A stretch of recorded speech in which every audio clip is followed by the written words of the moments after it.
A pastu dělám z ředidla 6000 nebo 6006. Za horka tu ten vosk rozpustím. Vychladne to, je to pasta jako ze střelivo. Pak se udělá tohle. Ono se z toho zakouzí.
Si na to říká tou starou vesku.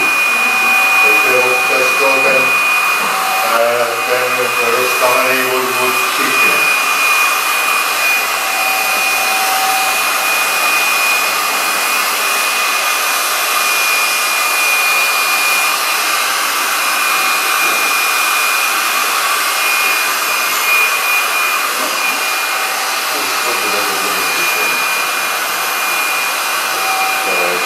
También las palabras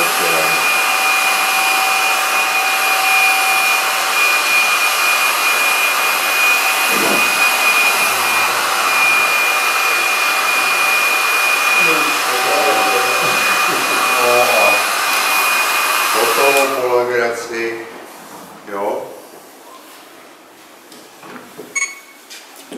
Když to vyschne, tak se to dá případně doleštit, dá se tam dát toho vosku málo, víc, jak chcete.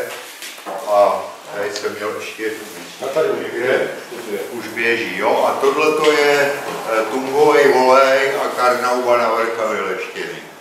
Jo, a je to olše, což je vohavnost měkká, porovitá, která po oleji vypadá hrozně. Je to a může se, když to vystydne, tak se to může ještě leštit, jo. Nebo to, a může se tam dát prostě víc vosku, méně vosku, jak chcete. To je karnaubá ředidlo. Za horka rozpustit, jo, trošku víc ředidla nežli karnauby a chvíli to trvá, když se to rozpustí, pak se to nechá vystydnout a je z toho pasta. To už potom rychle to ředidlo uteče dobré. Ředidlo uteče povtore za 2-3 dny to dobré. Takže nejaké látky složí? Nejaké benzíny alebo také niečo?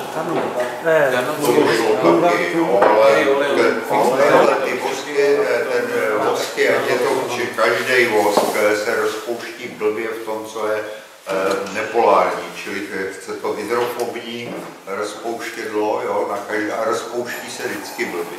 Prosíme nechemický, prosíme jelačský. Nejlíp se rozpouští v chlorovaných uhlovodíkách, takový trichlor nebo něco takového. No, ještě jsem to dělal málo. A v čem to je to samé. Rozpuštění v pomerančním oleji třeba? To je takhle, ono je to úplně jedno. Ono je, Camping potom řekne, že to je polarita, jo? Čili když tam máte CH2, CH2, CH2 mockrát nebo do kruhu, tak se to chová jako olej. Něco mezi je CH3CO, CH3 to je aceton, to je tak něco mezi vodou a olejem, další extrém je voda. Jo? Takže když se člověk podívá na vzoreček, tak rovnou může říct, jak se to bude chovat, jak je to rozpustné. Jo? A když je to rovný, tak je to parafín. A když tam jsou nějaké dvojné vazby, tak to je olej. Jo? Například stužený pokrmový tuk a olej z třeba řepkový. Řepkový olej má jednu dvojnou vazbu. Když se do toho nafouká vodík, tak na tu dvojnou vazbu se navážou vodíky a je to rovný celý, jo, je bez dvojných vazeb, jenom kvůli vodík, nic jiného, tak je z toho stužený tuk. Jo. Když je to delší, je to tvrdší, když je to krátký, tak to začne nakonec víc. Takhle to se dá velmi jednoduše kouknout na strukturu a říct, jak se to bude chovat. Ale jde na to No, když to chcete mít světlý, tak můžete použít samotnou karnaubu na něco rozumnějšího, než je ta volše, tak to rovnou, tak se to dá líp leštit samozřejmě a je to tak nepatrně se to nažrou. Zatímco když to chcete, aby to mělo tu hloubku, tak se dá pod to olej a pak karnauba a dá se to vylepšit. Takže to je celý. Tohle je olej a potom je to upravený takhle a po vychladnutí vyleštěný jádro. Koľko vrstiev je na tomto? To je podle oka, že jo, když to vidím třeba, tohle je ještě světlý, jo.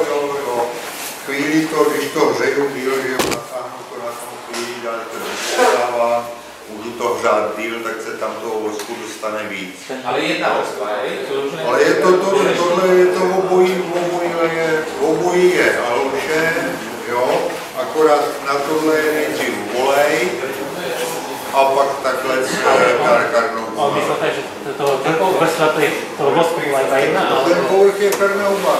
A jenom jeden, tak se je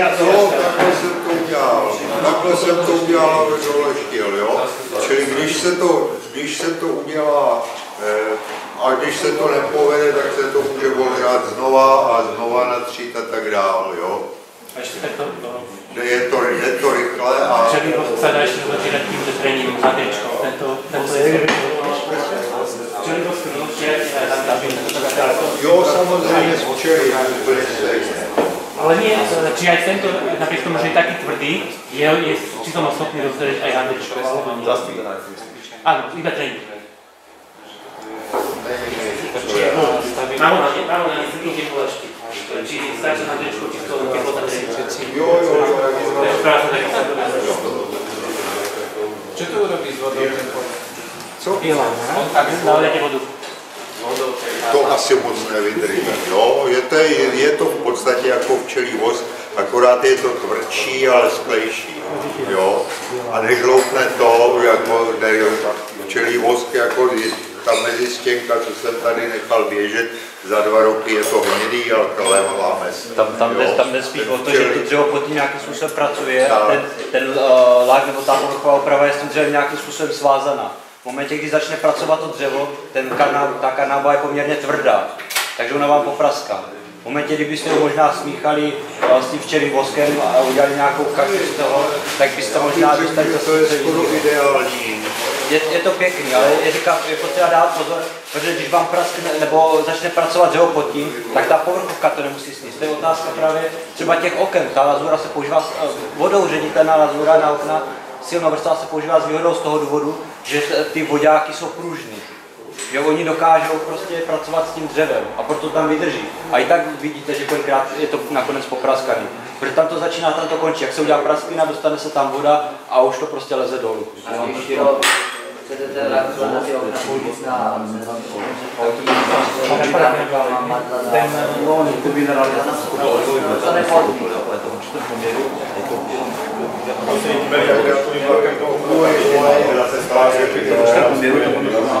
Ještě dobrá je ještě jedna věc taky, vybrousit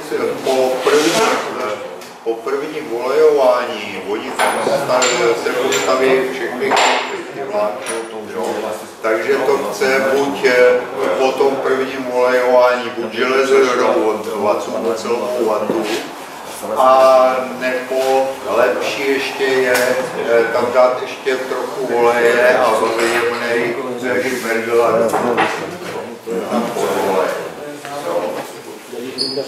a pak nechat skrout tam případně ještě karnou.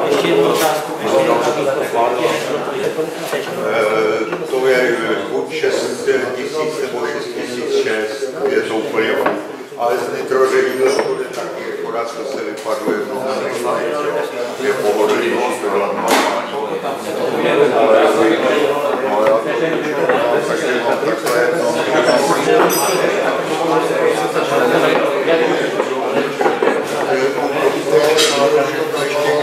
ještě když to na toho dám,